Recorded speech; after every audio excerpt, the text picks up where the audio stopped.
Reverie True Crime is a proud member and co-founder of the Darkcast Network. The light shines brightest on our indie podcasts. Please check out the show notes for the website and discover more indie podcasts with a dark side. 911, what's the nature of your emergency? Your world can change in the blink of an eye. He walked into the bedroom and you know that she had been murdered. So he's running up and down, screaming, "Oh my God, someone call 911. There are two men killing a girl."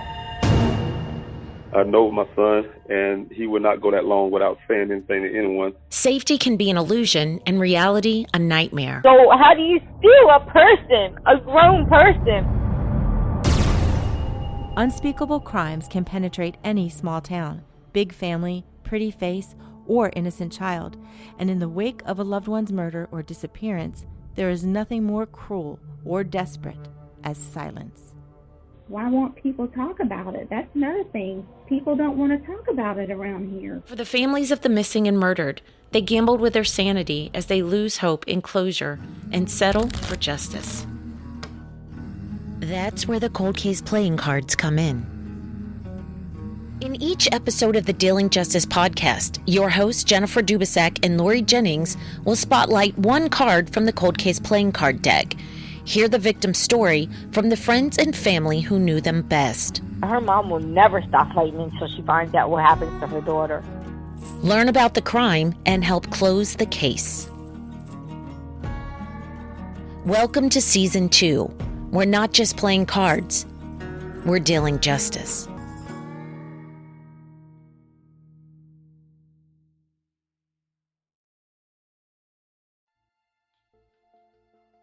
Hello and welcome back to Reverie True Crime. I'm your host, Paige. This obsession to kill since I was a kid, with age became more and more realistic. Started as the entire world with nuclear bombs, then shifted to the biological agent that destroys the mind. Most recently, serial murder via a cell phone stun gun and folding knife in national forests. And finally, the last escape, mass murder at the movies. First obsession onset was less than 10 years ago. So anyways, that's my mind. It is broken. I tried to fix it. I made it my sole conviction, but using something that's broken to fix itself proved unsurmountable. Neurosciences seemed like the way to go, but it didn't pan out. In order to rehabilitate the broken mind, my soul must be eviscerated. I could not sacrifice my soul to have a normal mind. Despite my biological shortcomings, I have fought and fought, always defending against predetermination and fallibility of man. There is one more battle to fight with life. To face death, embrace a long-standing hatred of mankind, and overcome all fear of certain death. That was a quote from James's notebook. Today's episode will be a shorter one. I'll discuss the moments leading up to the shooting itself, James's apartment, and a Gmail chat with his ex-girlfriend. This is going to lead us up to the contents of his notebook, which will be a big episode next week. Welcome to Part 3 of the Aurora, Colorado movie theater mass shooting. Let's get started. Right before the catastrophic, heartbreaking anarchy began, James arrived at the Century 16 Theater parking lot around midnight, July 20th, 2012. He was running a few minutes behind due to setting up his apartment with all the incendiary devices. Parking by the exit door of Theater 9, he stepped out of the car, geared up in bullet-resistant clothes under his pants and a groin guard. James walked into the theater and sat in the front row for a brief time before walking out of the exit door during the previews, pretending he was taking a phone call. With a tablecloth holder, he sneakily propped the exit door open. At this time, James sat in his car and made a phone call to the mental health hotline at the University Anschutz campus. Quote, "I called for one last chance to turn back. I didn't hear anything for about 10 seconds. I hung up." End quote. James said he had no idea what he would have asked or said. An operator had answered the phone, but unfortunately she could not hear anything at all. It was silent. James was having doubts about going through with the shooting, but he made the decision to take away lives, injuring many, and devastating numerous families and friends. He began suiting up beside his car, putting on a ballistic 3A jacket, an arm protector on one arm, a belt with 250 rounds of ammunition for his handgun, and 6 rounds for his shotgun, along with a tactical vest that held 400 rounds of AR-15 ammunition. Lastly, he put on a gas mask, a helmet, and wireless headphones so he could listen to techno music and drown out the sounds of people screaming and crying. He didn't want it to feel personal. He didn't want there to be a connection between himself and the victims. James hoped it would be helpful to not see the crowd as actual humans with real lives, real emotions, families, and friends that loved them. He claimed he would not feel like he was murdering people if he did not have any interactions with them. Turning up the techno music as loud as it would go, he walked back into the theater through the exit door, making no eye contact with anyone and not saying a word. According to James, the reason why he killed all of those people was if he could get the chance to kill everybody in the world, it would put an end to the question of why it was so important to him that he commit murder.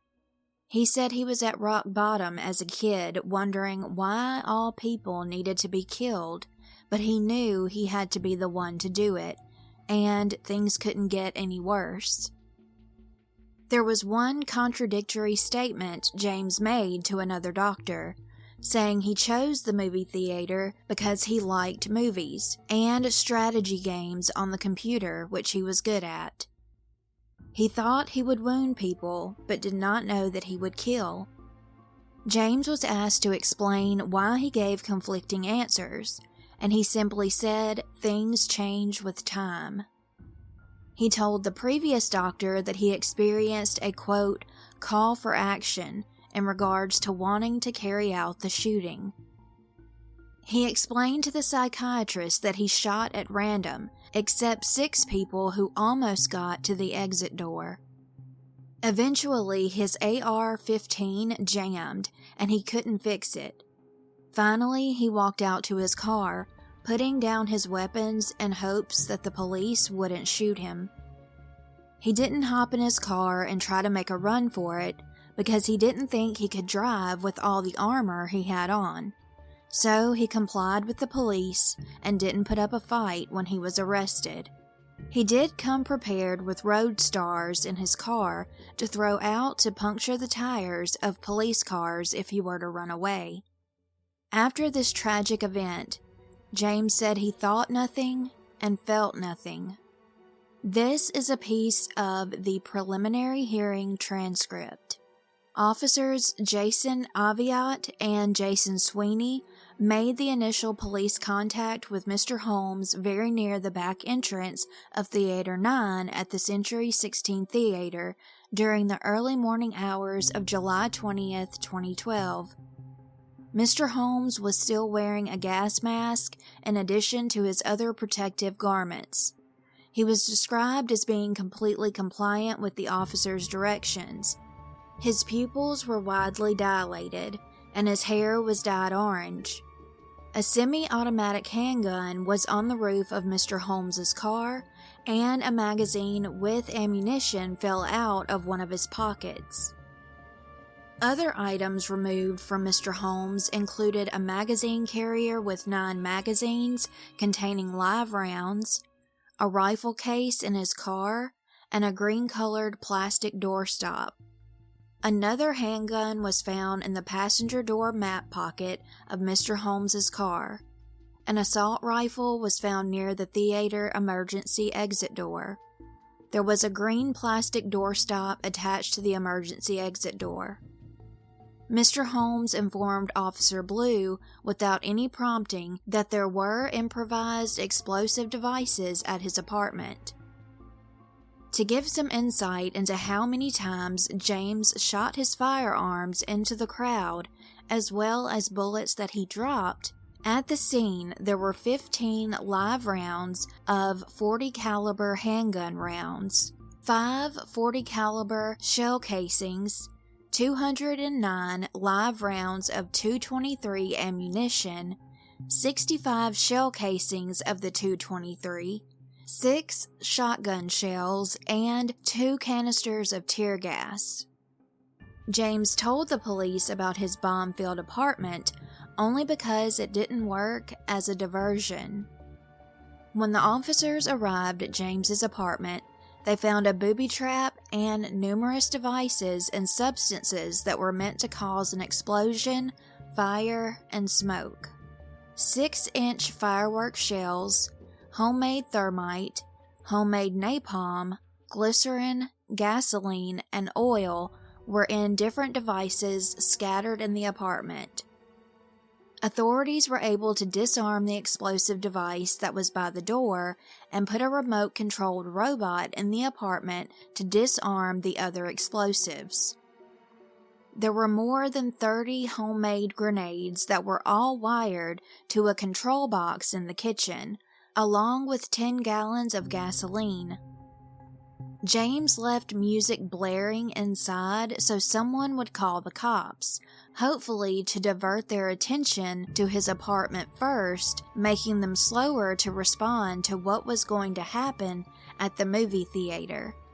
A neighbor did call in a complaint about loud music around midnight, and one person even waltzed up to James's door, saying she was calling the police, but of course there was no answer. She checked the door and it seemed to be unlocked, but luckily, she didn't open it. Police collected evidence from the apartment until July 23rd. They had evacuated everyone from the complex and 4 buildings around it until they were finished. Before we go any further, let's take a quick commercial break and I'll tell you about today's sponsor. Thank you so much to Keen for being today's sponsor. Love is such an emotionally charged topic for many of us around this time of year. Did you know the majority of questions asked during tarot readings are about love? Keen provides access to vetted tarot readers and astrologists who provide guidance and insight into your relationships and clarity in love. Keen's readers are available 24/7. There's always someone online. You can also easily schedule a call with a reader. As a new Keen customer, you can try your first 10 minutes for only $1.99. Pricing then depends on which advisor you choose, and the services are backed with a satisfaction guarantee. Here are a few tips to get the most out of your reading. Ask open-ended questions. Ask questions that start with what or how instead of asking yes or no questions. Ask about yourself. Ask about your decisions, your actions, your frame of mind, your behavior, and your attitude. These are all things you actually have the ability to change and influence. Don't fear if your reading didn't contain good news. It's just a snapshot of where you currently are. You always have the power to change your life. So if you have questions about your love life this Valentine's Day, get your first 10 minutes with a reader for only $1.99 at trykeen.com/truecrime. That's TRYKEEN.com/truecrime. Thank you again to Keen for sponsoring today's episode. When James was taken into custody and taken to the interrogation room, he had yet to be read his Miranda rights, but asked if any children had been hurt. He quickly asked for an attorney. James said he wanted to know if any children had been hurt because they are so innocent. The next day, he claimed he felt sad to see on the news he had murdered a 6-year-old little girl. James was charged with 24 counts of murder, 116 counts of attempted murder, 1 count of possession of explosive or incendiary devices, and 1 count of crime of violence. Attorneys kept postponing the trial date because James needed time to be mentally evaluated.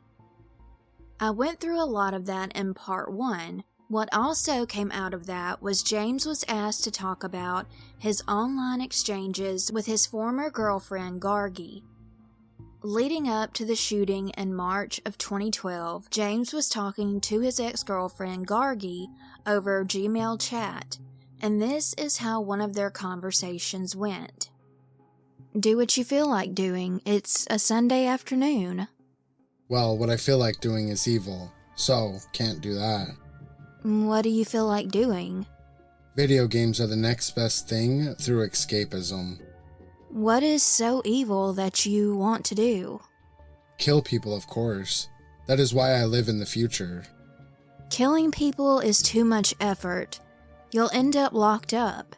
Most people are not worth what might happen to you because of the act. That's why you kill many people. How would you have a more meaningful life by killing people?